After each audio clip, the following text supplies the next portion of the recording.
বন্ধুরা, যদি কোনো শিশু জন্মের পরই বলে আমি এখানে ভুলবশত এসেছি, আমাকে ফিরতে হবে যেখান থেকে এসেছি সেখানে, তাহলে কি আপনি তাকে পাগল ভাববেন, নাকি এটা কোনো মহাজাগতিক সতর্কবার্তা? এই গল্প আপনাকে এমন এক রহস্যের দিকে নিয়ে যাবে যেখানে আত্মা, সময় এবং মহাবিশ্ব এক অপূর্ব জটিলতায় আবদ্ধ। শেষ দৃশ্যে যে সত্য উন্মোচিত হবে তা আপনার হৃদয় কাঁপিয়ে দেবে। তবে তার আগে আপনাদের কাছে অনুরোধ, আমাদের চ্যানেলটিকে লাইক, শেয়ার ও সাবস্ক্রাইব করবেন।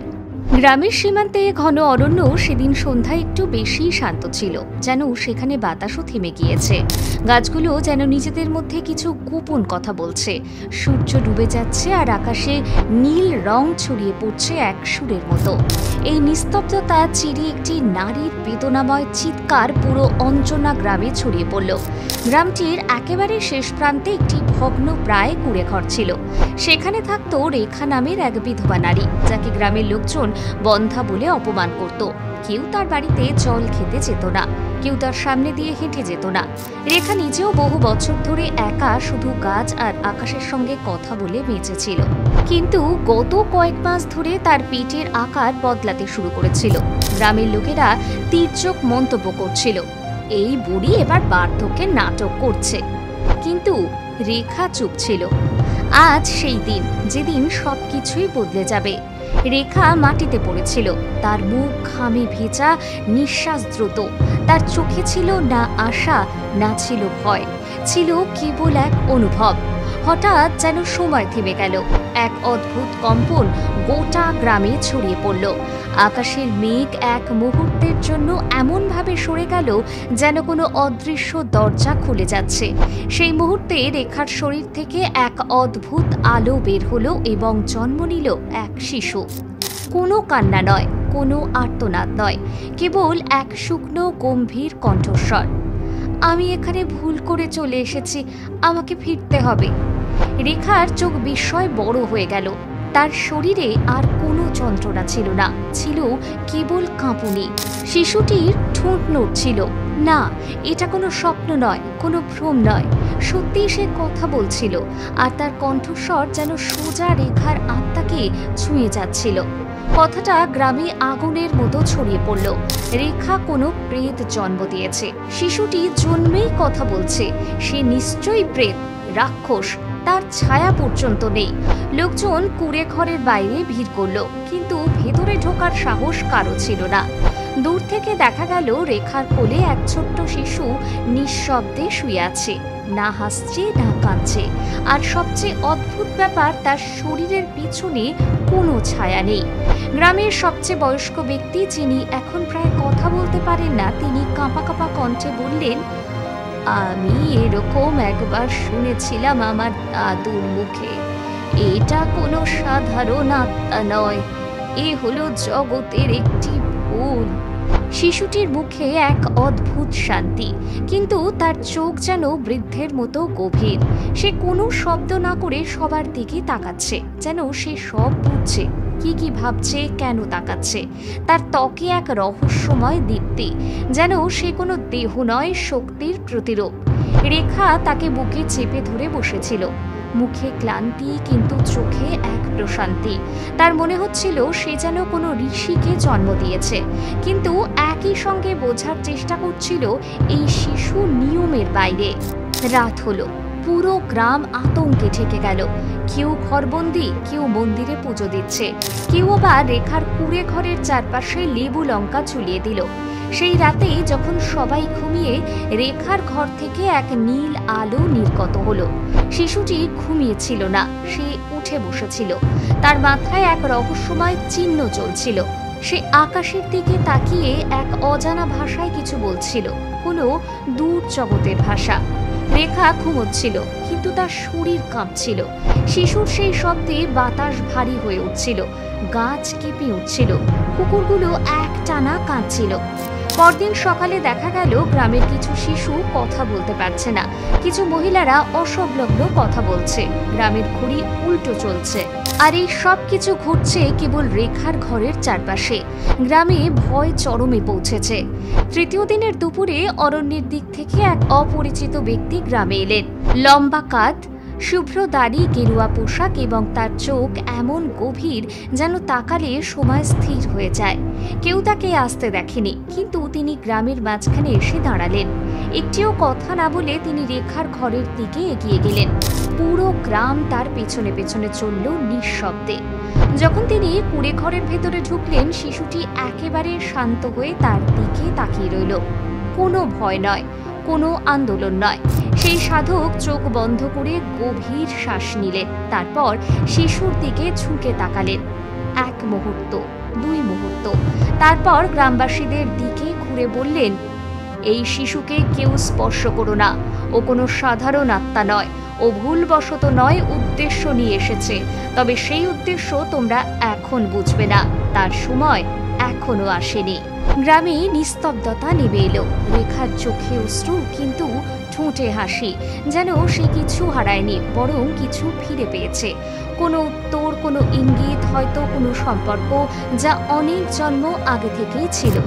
ঘর ছেড়ে বেরোনোর সময় সাধক শেষ কথা বললেন, এই শিশু যেখানেই থাকবে সেখানে সময় আর স্বাভাবিকভাবে চলবে না। সে কেবল দেহ নয়, এক চেতন পরীক্ষার প্রতীক। সেই দিন থেকেই গ্রামের বাতাসে যেন কিছু বদলে গেল। কোনো স্পষ্ট ভয় ছিল না, কিন্তু এক অনুচ্চারিত চেতনা যেন প্রতিটি গলিতে প্রবাহিত হচ্ছিল। শিশুটি চুপ থাকত, কিন্তু তার চোখে কিছু একটা ছিল, যেন সে বলছিল, আমি এখানে ছিলাম না, কিন্তু এখন আছি, আর আমি ফিরতে চাই। কিন্তু কিভাবে, কেন এবং কবে? এই প্রশ্নের উত্তর কারো কাছে ছিল না, হয়তো শিশুটির নিজের কাছেও না। আর এই অনুত্তরিত প্রশ্নের মাঝেই গল্প এগোতে শুরু করলো আরো গভীর রহস্যের দিকে। সাধুর আগমনের পর গ্রামে এক অদ্ভুত নিস্তব্ধতা নেমে এসেছিল। লোকেরা যেন কথা বলতেও ভুলে গিয়েছিল। ভয় ধীরে ধীরে কৌতূহলে রূপ নিচ্ছিল। কেউ কেউ এখন রেখার কুঁড়ে ঘরের পাশে গিয়ে প্রদীপ জ্বালাতো, যেন তারা কোনো অদৃশ্য অপরাধের প্রায়শ্চিত্ত করতে চাইছে। শিশুটি এখন আর অভিশাপ নয়, সে এক রহস্যে পরিণত হয়েছে। এমন এক রহস্য যেটিকে কেউ পুরোপুরি বুঝতে পারছে না, কিন্তু তার উপস্থিতি গভীরভাবে অনুভব করছে। সাধুর নাম কেউ জানত না, তিনি শুধু জঙ্গলের দিক থেকে আসা পুরুষ নামেই পরিচিত ছিলেন। কিন্তু ধীরে ধীরে গ্রামে তার সম্পর্কে নানা কথা ছড়িয়ে পড়তে লাগলো। কেউ বলল তিনি 30 বছর ধরে হিমালয়ের এক গুহায় ধ্যানে মগ্ন ছিলেন। কেউ বলল মৃত্যুর আগে তিনি কারো 3টি ভবিষ্যৎ জন্ম দেখিয়ে দিয়েছিলেন।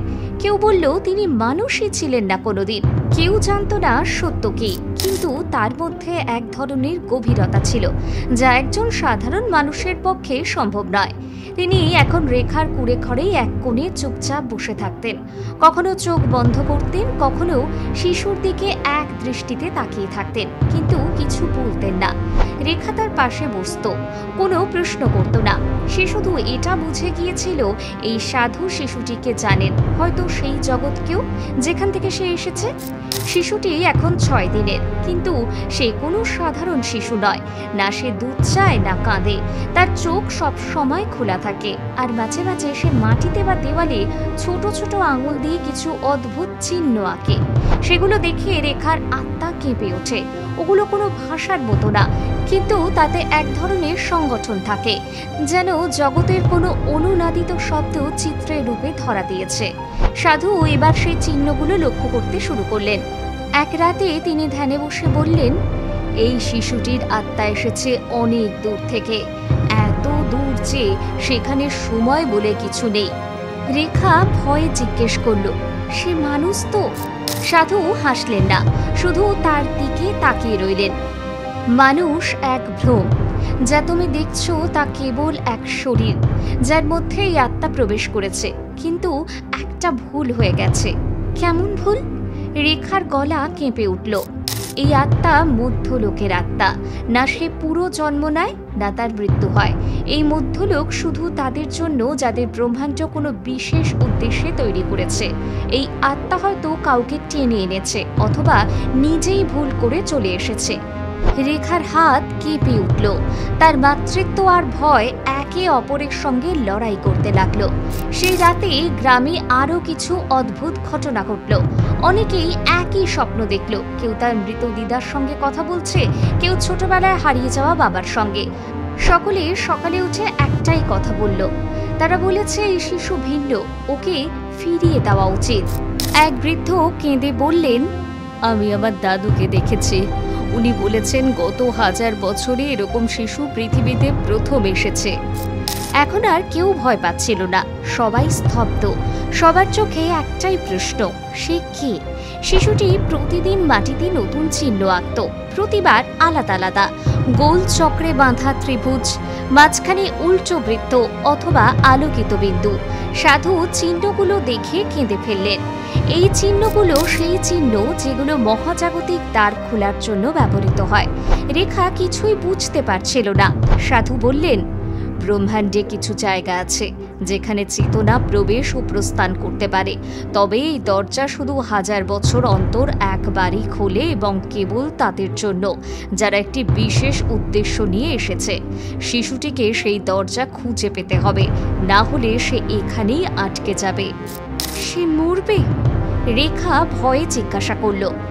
না, সাধু বললেন, সে মরতে পারবে না, কিন্তু যদি তাকে ফিরিয়ে না নেওয়া হয় তবে সে পৃথিবীর শক্তিকে জটিল করে তুলবে। প্রত্যেক আত্মা এখানে একটি ভারসাম্য নিয়ে আসে, কিন্তু এই আত্মা সেই ভারসাম্যের বাইরে। রেখা চুপ হয়ে গেল। এবার শিশুটির উপস্থিতিতে আরেকটি পরিবর্তন দেখা দিল। সময় দ্রুত চলতে লাগলো। কুঁড়ে ঘরের পাশের কাজগুলো কয়েকদিনের মধ্যেই শুকিয়ে গেল। দেওয়ালের ঘড়ি উল্টো ঘুরতে লাগলো। রাত বড় হয়ে গেল, দিন ছোট। শেষমেশ সাধু সিদ্ধান্ত নিলেন, আমাদের কাল পর্বতে যেতে হবে। এক রাতে তিনি রেখাকে বললেন, সেখানে একটি অদৃশ্য দ্বার আছে, শুধু শক্তির দ্বারা দেখা যায়। আমি 30 বছর আগে একবার গিয়েছিলাম, এখন সে দরজা আবার খুলবে। শিশুটিকে না নিয়ে গেলে তার চেতনা চিরতরে এখানে আবদ্ধ হয়ে যাবে। রেখার চোখে জল। আমি কিছুই চাই না, আমি শুধু চাই সে আমার সঙ্গে থাকুক। সাধু মাথা নিচু করলেন। মা হওয়ার সবচেয়ে বড় ত্যাগ, আর কখনো কখনো ত্যাগ মানেই হলো ছেড়ে দেওয়া। সেই রাত ছিল ভারী, বাতাসে যেন বিদ্যুৎ ছিল। শিশুটি আজ চুপ ছিল না, সে অনর্গল কথা বলছিল, কিন্তু সেই ভাষা আর ভাষা ছিল না। সে যেন সঙ্গীত, কোনো অদৃশ্য দরজার সঙ্গে আলাপ। পরদিন সকালে সাধু কাউকে কিছু না জানিয়ে বের হলেন, একটি কম্বল, কাঠের মালা আর একটি প্রাচীন পাণ্ডুলিপি নিয়ে। রেখা শিশুটিকে এক সাদা কাপড়ে মুড়ে দিলেন। কাঁদতে কাঁদতে বললেন, যদি এটাই শেষবার হয় তাহলে অন্তত একবার হাসো। শিশুটি তার চোখে তাকালো। জীবনে প্রথমবার এক মুহূর্তের জন্য এক হালকা হাসি ফুটে উঠল, যা পরক্ষণেই মিলিয়ে গেল। সাধু রেখা এবং শিশুটিকে নিয়ে গ্রাম ছাড়লেন। গ্রামবাসীরা দূর থেকে চেয়ে রইল, কেউ থামাতে চাইল না, কেউ কিছু বুঝতে পারল না। এটা ছিল এক নতুন যাত্রা, শিশুটিকে ফিরিয়ে দেওয়ার যাত্রা। এ ছিল এক কর্ম, এক চেতনার প্রত্যাবর্তন অথবা পৃথিবীর আত্মার রূপান্তর। আর এই সব কিছুর দ্বার ছিল কাল পর্বত। যেদিন সকালে তারা বের হলো, বাতাসে এক অদ্ভুত গন্ধ ছিল, কখনো ভেজা মাটির মতো, কখনো যেন সূর্যদগ্ধ লোহার গন্ধ, আর কখনো এমন কিছু যা চেনা যায় না, বলা যায় না। গ্রামের লোকেরা চুপচাপ, তারা নিজেরাও জানে না তারা বিদায় দিচ্ছে নাকি এক আত্মার ফিরে যাওয়ার সাক্ষী হচ্ছে। সাধুর পেছনে আরো দুজন ছিল, একজন বৃদ্ধ গোপাল যিনি একসময় তপস্বী ছিলেন, আর একজন 20 বছরের যুবক অর্জুন, যে স্বপ্নে বারবার শিশুর ডাক শুনেছিল। সে জানত না কেন, কিন্তু তার আত্মা বলছিল তাকে এই যাত্রার অংশ হতেই হবে। এই চারজন, সাধু, রেখা, গোপাল, অর্জুন আর তাদের মধ্যে জড়ানো শিশুটি, পদযাত্রা শুরু করলো। প্রথম বাধা ছিল সেই বন, যা গ্রামের সীমানার বাইরে, ঘন স্যাঁতস্যাঁতে আর সর্বদাই কুয়াশায় ঢাকা। বলা হয় সে বনে জন্তু থাকে না, থাকে কেবল ছায়া। বনে ঢোকার মুহূর্তেই বাতাসের সুর বদলে গেল, গাছেরা যেন আরো নিস্তব্ধ হয়ে গেল। শিশুটি যে এতক্ষণ শান্ত ছিল, হঠাৎ এক শব্দ ফিসফিস করে বলল, নির্ছায়া। সাধক থেমে গেলেন। তুমি শুনলে? তিনি অর্জুনকে জিজ্ঞেস করলেন। হ্যাঁ, অর্জুন বলল, কিন্তু তার মানে? গোপাল কাঁপতে কাঁপতে বললেন, নির্ছায়া তারা সেই সত্তা যারা আলোকে গ্রাস করে, তারা চেতনার যাত্রায় প্রতিবন্ধকতা সৃষ্টি করে। সামনে এগোতেই এক কালো অবয়ব যেন ধোঁয়া দিয়ে গঠিত সামনে উদ্ভূত হলো। তার কোনো নির্দিষ্ট আকৃতি নেই, শুধুই গতি, যেন কারো ছায়া, কিন্তু নিজের নয়। শিশু তাকিয়ে রইল সেই দিকে, আর তার চোখ থেকে এক সরল রেখার মতো আলো বেরোলো, নীল নির্মল আলো। ছায়াটি কেঁপে উঠল এবং মুহূর্তে অন্তর্হিত হয়ে গেল। সাধক প্রথমবার গভীরভাবে লক্ষ্য করলেন, এই শিশু আর কেবল শিশু নয়, সে চেতনাকে চিনতে শুরু করেছে। জঙ্গল পার হতে 3 দিন লেগে গেল। প্রতিটি রাতে কিছু না কিছু অদ্ভুত ঘটত। কখনো সব ঘড়ি উল্টো দিকে চলতে থাকতো, কখনো কারো 20 বছর পুরনো কোনো স্বপ্ন মনে পড়ে যেত, আবার কখনো একটি শব্দ সবার কানে প্রতিধ্বনিত হতো, ফিরে যাও। বালুর মরুভূমি ছিল দ্বিতীয় যাত্রা শুরু। সূর্য প্রখর, বালু পুড়ছিল, কিন্তু সবচেয়ে আশ্চর্য ব্যাপার ছিল শিশু কখনো ক্লান্ত হতো না, কাঁদতো না। একবার তো সে 2 হাত তুলে আকাশের দিকে তাকালো, আর হঠাৎ করে মরুভূমিতে একটি গোলাকার ছায়া দেখা দিল, যেন এক অদৃশ্য ছাতা ছড়িয়ে পড়ল। আর সেই প্রচন্ড গরমেও সবার গায়ে শীতলতা অনুভূত হলো।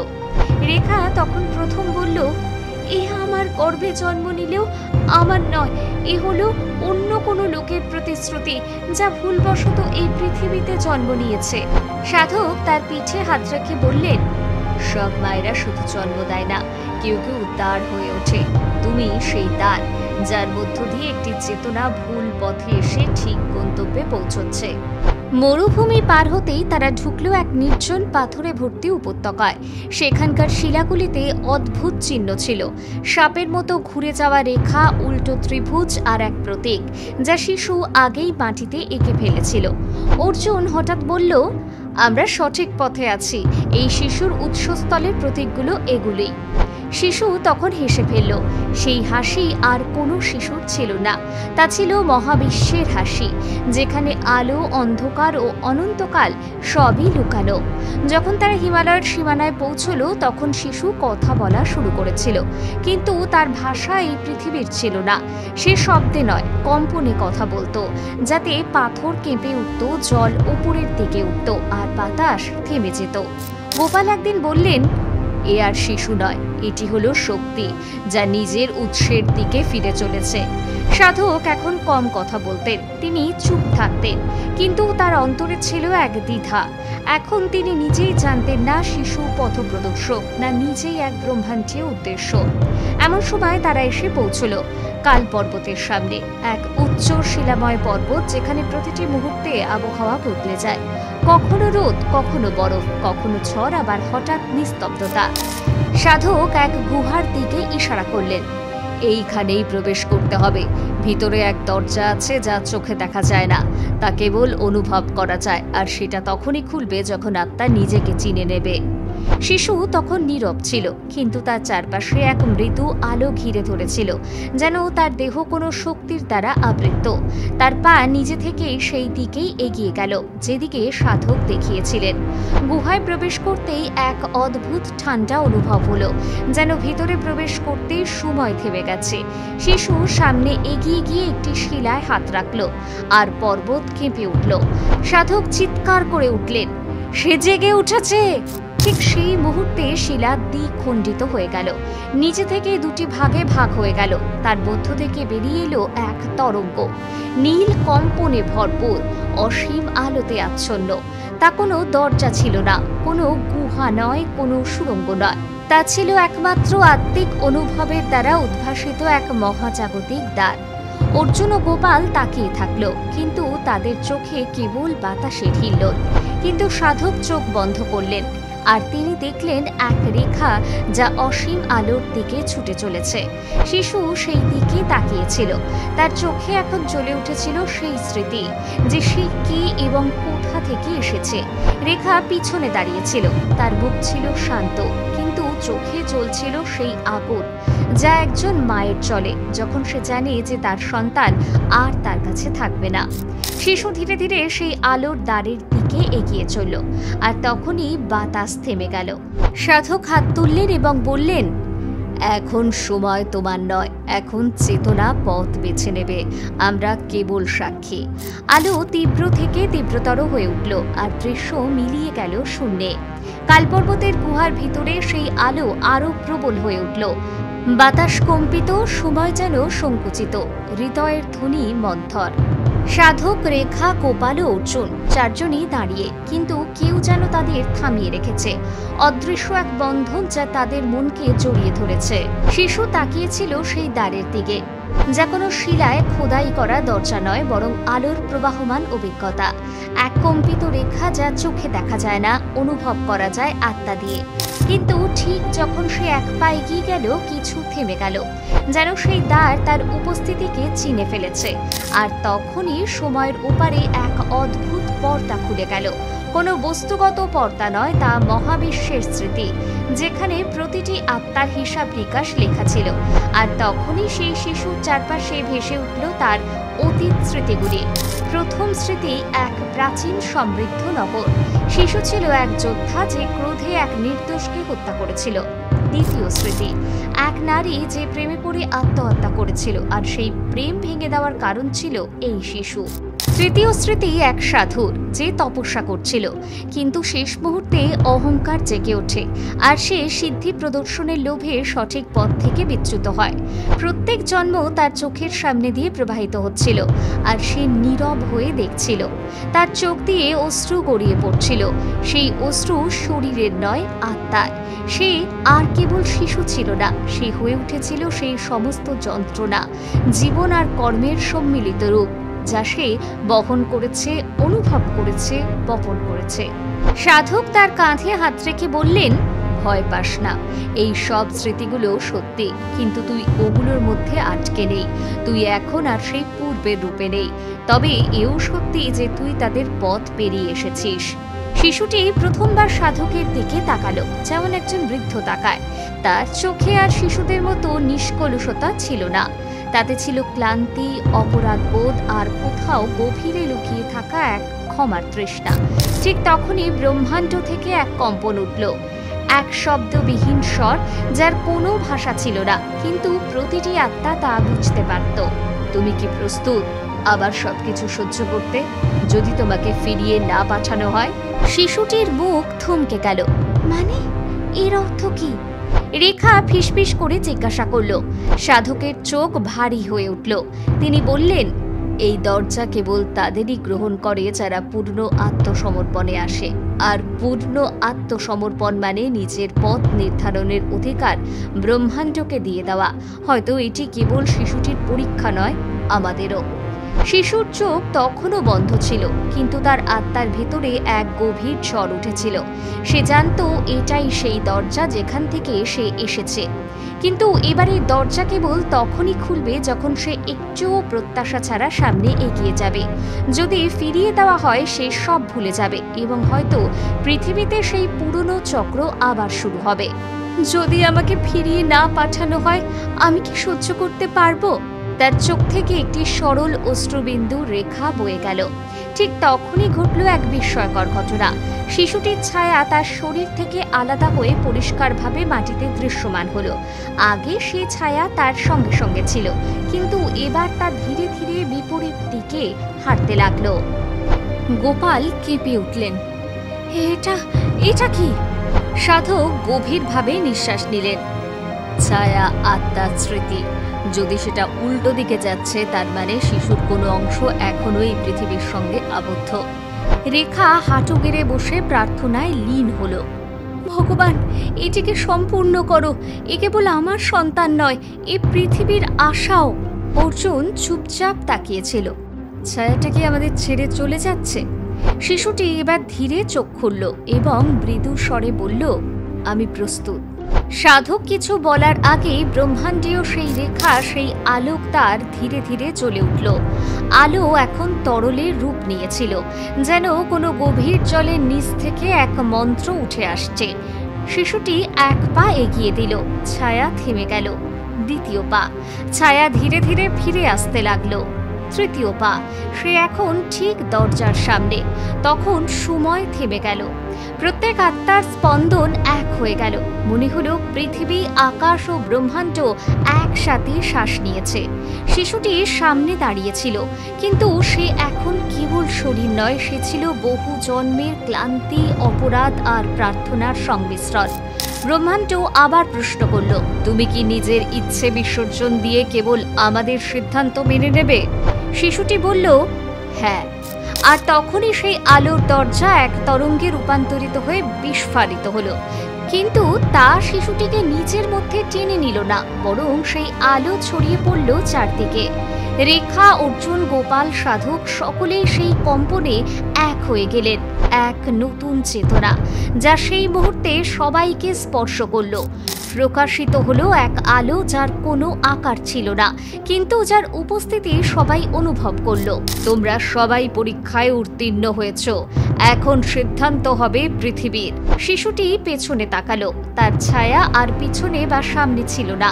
সে এখন সম্পূর্ণভাবে তার মধ্যে বিলীন হয়ে গিয়েছে।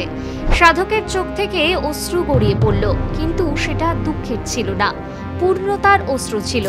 দরজাটি স্থির ছিল, কিন্তু কেউ জানত না শিশুটি প্রবেশ করবে নাকি ফিরে আসবে। ঠিক তখনই এক কম্পন ছড়িয়ে পড়ল। গুঞ্জনরত সেই রেখা এখন শূন্যতায় মিলিয়ে গিয়েছে। আলোকধারায় গঠিত সেই দরজা এখন স্থির। মনে হচ্ছিল ব্রহ্মাণ্ড এক দীর্ঘ নিঃশ্বাস নিয়ে আবার নীরব হয়ে গেছে। বাতাস থেমে গিয়েছে, আলো স্থির, আর শরীর সে ভূমিতে লুটিয়ে আছে। শিশু, যে কিছুক্ষণ আগেও আত্মা থেকে আত্মার পথে ছিল, এখন মাটিতে শুয়েছিল। তার চোখ বন্ধ, হৃদয় স্তব্ধ। তবে তার মুখে তখনও এক দিব্য হাসি, যাতে অন্য জগতের শান্তি ছড়িয়েছিল। রেখা ছুটে এলো তার সন্তানের কাছে। সে কাঁদল না, শুধু ছুঁয়ে দেখল। দেহ এখানেই আছে, কিন্তু আত্মা এখন অনেক দূরে পাড়ি দিয়েছে। গোপাল হাঁটু গেড়ে বসে পড়লেন। হে, ও কি মারা গেল? সাধক নীরব ছিলেন, তার চোখ বন্ধ। বাতাসে কিছু ছিল যা কিছু বলতে চাইছিল, কিন্তু সেই ভাষা কোনো শব্দের রূপ নেয়নি। মনে হচ্ছিল কোনো বার্তা যেন চেতনার ওপর নিজেই খোদাই হয়ে যাচ্ছে। এরপর কিছু ঘটল। সাধকের চারপাশে নীল আর সোনালি আলোর রেখা জেগে উঠল। সেই আলো কোনো বাহ্যিক আলো ছিল না, বরঞ্চ তা ছিল সাধকের আত্মার প্রতিবিম্ব। না কোনো আকার, না কোনো ভাষা, তবু সব কিছু যেন স্পষ্ট করে দিল। চারপাশে একটা কোমল কম্পন ছড়িয়ে পড়ল, আর তখনই এক স্বর উঠল, যা শরীরের নয়, ব্রহ্মচেতনার ভাষাতে শোনা যায়। এই আত্মা ভুল করে এখানে আসেনি, একে প্রেরিত করা হয়েছিল মানুষের মনে করাতে। তোমরা কেবল শরীর নয়, তোমরা ব্রহ্মচেতনা। সাধকের চোখ থেকে ঝরল জলধারা, বেদনা নয়, পূর্ণতার অশ্রু। তাকে আর কেবল একটি শিশু বলা যায় না, যাকে সবাই অদ্ভুত মনে করত, যার স্পর্শে লক্ষ্মীরা নিভে যেত, তার ভাষার প্রয়োগে ভয় হতো। তিনি ছিলেন এক দূত, একটি বার্তাবাহক, যাকে পাঠানো হয়েছিল মানুষের হারানো আত্মস্মৃতিকে ফেরত দিতে। রেখা কাঁদছে, কিন্তু তার কান্না বেদনার নয়। এরকম অনুভব হচ্ছিল যেন সে নিজেকে বলছে, আমি তাকে জন্ম দিয়েছি, তবে সে কেবল আমার সন্তান ছিল না। হয়তো সে আমারই আত্মার এক অংশ, যাকে আমাদেরকে শেখানোর জন্য পাঠানো হয়েছিল। অর্জুন বাধ্য হলো জিজ্ঞাসা করতে, সাধক বাবা, এখন কি হবে? সাধক হাসলেন প্রথমবার, বললেন, যা হওয়ার ছিল তা হয়ে গেছে, আমার কর্তব্য সম্পন্ন। এই বলে তিনি নমস্কারে দুই হাত জুড়লেন। তার চারপাশে কম্পন ঢেউ তুলল। তিনি যেন আগ্নেয়গিরির মতো আলো বের করে দিলেন। রেখা ও গোপাল বিস্মিত। আপনি কোথায় যাচ্ছেন? সাধক উত্তর দিলেন, আমি যাচ্ছি না, আমি সমাহিত হচ্ছি। যে চেতনার সঙ্গে আমি যুক্ত ছিলাম তা পূর্ণ হয়েছে, এখন তো তোমাদের মধ্যে ফুটে উঠবে। ধীরে ধীরে তার দেহ আলো হয়ে আকাশে উঠে গেল। তার শেষ শব্দ ছিল, সে শুধু শিশু ছিল না, সে এক সতর্ক সংকেত। এবং তারপর সাধক বিলীন হয়ে গেলেন। সেদিন গ্রামের সূর্য দেরিতে উঠল। আকাশে গাঢ় নীল রেখা স্থির হয়ে রইল। লোকেরা চুপচাপ, ভয়ে নয়, শ্রদ্ধায়। যেখানে শিশুটি পড়েছিল সেখানে এক অদৃশ্য চক্র বেঁধে গেছে। যে কেউ ওই স্থানে গেলে তার চোখ ভিজে যায়, তবে তা কেন সে বুঝতে পারে না। সপ্তাহ চলে গেল। রেখা প্রতিদিন সেই স্থানে গিয়ে ধ্যান করত। সে বুঝেছিল দেহ নষ্ট হয়, কিন্তু চেতনা অনন্ত। ঘটিত ঘটনাটি ছিল এক অতি বৃহৎ রূপকল্পের অংশ। একদিন গ্রামের মন্দিরের দেওয়ালে অঙ্কিত হলো একটি রেখা, যে প্রাচীর শতাব্দী ধরে খালি ছিল, এবার সেখানে শব্দ জীবন্ত হয়ে উঠতে লাগলো। এটি কোনো ভুল ছিল না, এটি ছিল একটি সতর্ক সংকেত। গ্রামের সকলেই হতবাক, কেউ লেখেনি, তবুও যেন শিলালিপি নিজেই ঘোষণা করলো। ধীরে ধীরে গ্রামে পরিবর্তন এলো। যেখানে আগে রোগের প্রাদুর্ভাব হতো সেখানে জলাশয় সূচি হতে লাগলো। যেখানে ছিল ভয় সেখানে প্রেমের কাহিনী প্রসার পেল। মানুষ শরীর নয়, আত্মার কথা বলতে শুরু করলো। সবচেয়ে রহস্যময় হলো, অনেকেই বলছে রাতে তারা স্বপ্নে সেই শিশুকে দেখে। সে কিছু বলে না, শুধু নমনীয় হাসি দেয়। অনেকে মন্দিরে গিয়ে স্বীকার করলো, জীবনে ভুল করেছি। অনেক তরুণ বলল, আমাদের জীবন আর শুধুমাত্র চাকরি, অর্থ বা সম্পর্কের মধ্যে সীমাবদ্ধ থাকবে না। আর সেই শিশুর ছায়া এখন প্রত্যেকের সাথে। মনে হয় সে প্রতিটি আত্মার ওপর এক বিন্দু হিসেবে যোগাযোগ রেখেছে। সেই দিনের পর থেকে গ্রামটির নাম হলো প্রকাশ গ্রাম, চেতনার গ্রাম। এই গল্প শুধু এক গ্রামের নয়, এটি হয়ে উঠেছে একটি নীরব তরঙ্গ, যা শুনলে মানুষের চোখ ভিজে যায়। কারণ সবাই যেন কোনো না কোনোভাবে সেই শিশুর সাথে যুক্ত। যখন কোনো আত্মা ক্লান্ত হয়ে যায়, যখন মানুষ বলে আমি ভেঙে গেছি, তখন তারা দেখতে পায় সেই ছায়া, সেই নমনীয় হাসি। চেতনা একবার পুনরায় ফুটে ওঠে। বন্ধুরা, আজকের গল্পটি এ পর্যন্তই। গল্পটি কেমন লাগলো অবশ্যই কমেন্টে জানাবেন। আপনাদের কাছে অনুরোধ, আমাদের ভিডিওটিতে লাইক করবেন এবং চ্যানেলটিকে সাবস্ক্রাইব করবেন। পরের দিন আরও একটি নতুন এবং আকর্ষণীয় গল্প নিয়ে ফিরে আসবো। ততক্ষণ পর্যন্ত ভালো থাকবেন, সুস্থ থাকবেন। জয় হিন্দ, জয় ভারত।